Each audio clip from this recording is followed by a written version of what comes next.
કોઈ પણ એસ્ટ્રોલોજર પાસે જાઓ અને ચંદ્રના નામે તમને એવું વિધિ વિધાન કરવાનું કહે અથવા તમને એમ કે તમારો ચંદ્ર નવળો છે, ચંદ્રનો પ્રોબ્લેમ છે, તો કંઈ જ કરતા નહીં, કોઈ વિધિ વિધાનમાં પડતા નહીં. માત્ર સોમવારે ઠંડુ દૂધ પીવાથી તમારો ચંદ્ર કંટ્રોલ થાય છે. કોઈ પણ વ્યક્તિ પાસે પૂજા પાઠ વિધિ વિધાન કરાવવા જવાની જરૂર નથી. માત્ર સોમવારે ઠંડુ દૂધ પીવાથી તમારો ચંદ્ર કંટ્રોલ થાય છે. મંગળનો પ્રોબ્લેમ હોય, દીકરીઓની વાત આવે છે ને ત્યારે આપણે તરત વાત આવે છે કે ભાઈ ફલાણાની દીકરી માંગલિક છે કે ફલાણાનો દીકરો માંગલિક છે. તમને ખબર છે આપણે બેઠેલા દુનિયાના 45% એટલે જે લોકો કુંડળીમાં માને છે એના 45% લોકો માંગલિક હોય છે. તો જેને મંગળ હોય ને એવી વ્યક્તિને કોઈ પણ વિધિ વિધાનમાં પડવાની જરૂર નથી.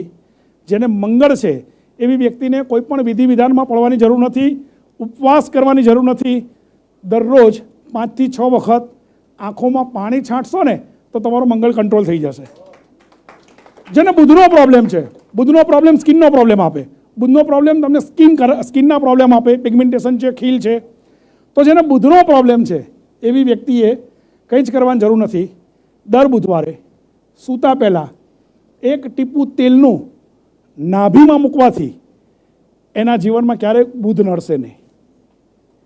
1 ટીપું સુગંધી તેલનું, ઘી નહીં નાખવાનું, ઘી ક્યારેય નહીં નાખવાનું. ઘી છે ને ક્યારેક બેડ સ્મેલ મારી શકે છે. તો 1 ટીપું કોપરેલનું તમે તમારી નાભીમાં મૂકશો તો તમારો બુધ કંટ્રોલ થશે. ગુરુનો પ્રોબ્લેમ હોય, ગુરુ શરીર વધારે. ખાસ કરીને દીકરીઓએ ક્યારેય ગુરુ નહીં પહેરવાના. દીકરીઓ ગુરુ પહેરે એટલે શરીર વધે. મને કોઈક સાહેબ એવું કીધું હતું કે ના એવું ના હોય, ગુરુ તો કે અમે બધાય પહેરીએ છીએ, પણ ગુરુની સાઇઝ હોય છે. 9 કેરેટથી વધારે પહેરવો જોઈએ, નથી પહેરતા. બીજી એક વાત આ ખાસ યાદ રાખજો, બહુ બધા લોકોને મેં જોયા છે જેણે વીંટીઓ પહેરીને ક્યારેય કાઢતા નથી. પણ રાત્રે સૂતા પહેલાં તમારા શરીર ઉપર કંઈ પણ વસ્તુ ન હોવી જોઈએ.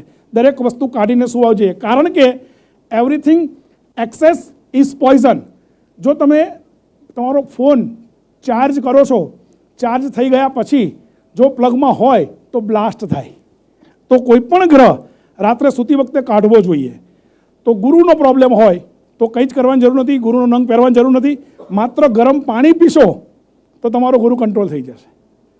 શુક્રનો પ્રોબ્લેમ હોય, બાળકોનો પ્રોબ્લેમ હોય તો કંઈ કરવાની જરૂર નથી. દર શુક્રવારે 1 કપ દૂધની અંદર 1 ચમચી મધ નાખીને પીવાથી તમારો શુક્ર પાવરફુલ થાય છે. જૈનોને મધ વાપરવાની મનાઈ હોય છે, તો એવી વ્યક્તિએ ગોળનું પાણી પીવું જોઈએ. શનિનો પ્રોબ્લેમ હોય, હવે જ્યારે શનિ બદલાશે ને, શનિ એ આળસુ ગ્રહ છે. 2.5 વર્ષે એક ઘરમાંથી બીજા ઘરમાં જાય. શનિ બદલાય એટલે અમારી દુકાનો ચાલુ થાય. શનિના નામે અમે મજા કરીએ. તો જેને શનિનો પ્રોબ્લેમ હોય, ઘણા બધા લોકોને શનિનો પ્રોબ્લેમ હોય છે. શનિ ક્યારેય કોઈને તકલીફ આપતો નથી. સાંભળજો, શનિ આધ્યાત્મિક ગ્રહ છે. શનિ એ ન્યાયપ્રિય ગ્રહ છે.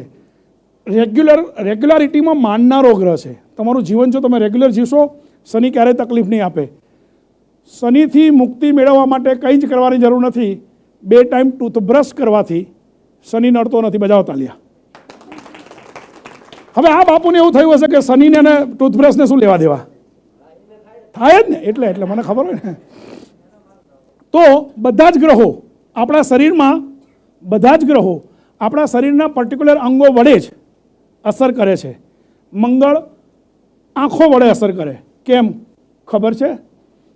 કોઈ એક વ્યક્તિને ગુસ્સો આવ્યો હોય, એનો હાથ જોઈને નહીં ખબર પડે કે આને ગુસ્સો આવ્યો છે. માત્ર આંખો જોઈને જ ખબર પડશે એને ગુસ્સો આવ્યો છે. અને ગુસ્સો કંટ્રોલ કરવા માટે શું કરવાનું? આંખમાં પાણી છાંટવાના. એવી રીતે શનિ તમારા શરીરમાં દાંત વડે જ અંદર ઘૂસે છે. અને જ્યારે શનિ તમારા શરીરમાં આવે ને સાહેબ, તો તમારી અંદર લેઝીનેસ, આળસ શરૂ થઈ જાય.